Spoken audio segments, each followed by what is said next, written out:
বিয়ে না করলেও কাগজে কলমে 2 সন্তানের বাবা সাতক্ষীরার আশাশুনি উপজেলার প্রকৌশলী অনিন্দ্যদেব সরকার। শুনতে অদ্ভুত শোনালেও অধিদপ্তরে এমনই তথ্য দিয়েছেন তিনি।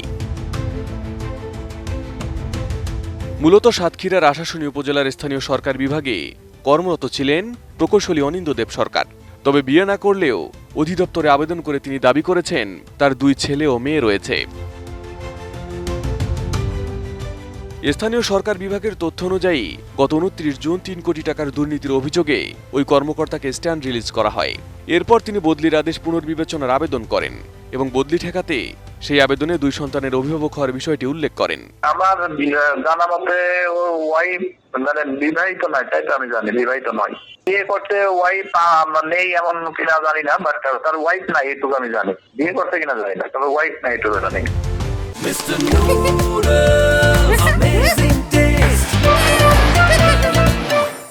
সাধারণত মানুষ আগে বিয়ে করেন, তারপর সন্তান আসে, কিন্তু এই ঘটনার অভিযোগ অনুযায়ী কাগজের হিসাব যেন বাস্তবের চেয়ে অনেক এগিয়ে। সামাজিক যোগাযোগ মাধ্যমেও বিষয়টি নিয়ে চলছে নানা আলোচনা আর রসিকতা। আমরা রসিক লোকরা তামাশা করে অনেক সময় বলেন যে বিয়ের আগে বাচ্চা হয়। তো এখন দেখছি যে সেই তামাশা না, এটি বাস্তবে একটা রূপ নিয়েছে। যিনি নিজেকে অবিবাহিত বলে পরিচয় দেন, তার অফিস জানে অবিবাহিত, যেটা ডকুমেন্টারি এভিডেন্স, তার যে পার্সোনাল ফাইল সেখানে তিনি অবিবাহিত। অথচ একজন উপজেলা পর্যায়ের কর্মকর্তা, তার বিরুদ্ধে 3 কোটি টাকা আত্মসাতের অভিযোগ, এবং সেইটা একটা তদন্ত কমিটি হয়েছে দরখাস্তের প্রেক্ষিতে, অভিযোগের প্রেক্ষিতে। সেটা চলমান অবস্থায় তিনি একটা অসত্য তথ্য দিয়ে যে তার 2 ছেলে মেয়ে সেখানে লেখাপড়া করে, তাহলে তার কি বিয়েটা করে নাই, তিনি বিয়ে করেন অবিবাহিত, এটা সত্য?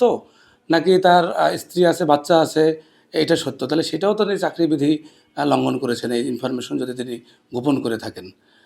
তারপরে তাকে আবার তিনি তার মানবিক কারণ দেখিয়ে ঊর্ধ্বতন কর্তৃপক্ষের কাছ থেকে তিনি আবার যে সহানুভূতিটা নিলেন, এটা নিয়ে ওই পদে বহাল থাকা অবস্থায় তো এই যে তদন্ত কার্যক্রম সেটিও তিনি প্রভাবিত করবেন। ফলে এটা আসলে খতিয়ে দেখা দরকার যে আসলে তিনি অবিবাহিত, নাকি সত্যি সত্যি তার সন্তান আছে, নাকি এটাকে মিসগাইডেড করবার জন্যে, ব্ল্যাকমেল করবার জন্যে ঊর্ধ্বতন কর্তৃপক্ষকে তিনি এই কাজটা করলেন।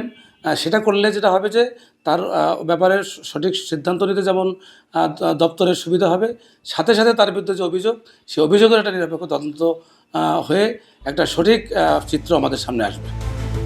তবে এ বিষয়ে জানতে প্রকৌশলী অনিন্দ্যদেব সরকারের অফিসে গিয়েও তাকে পাওয়া যায়নি।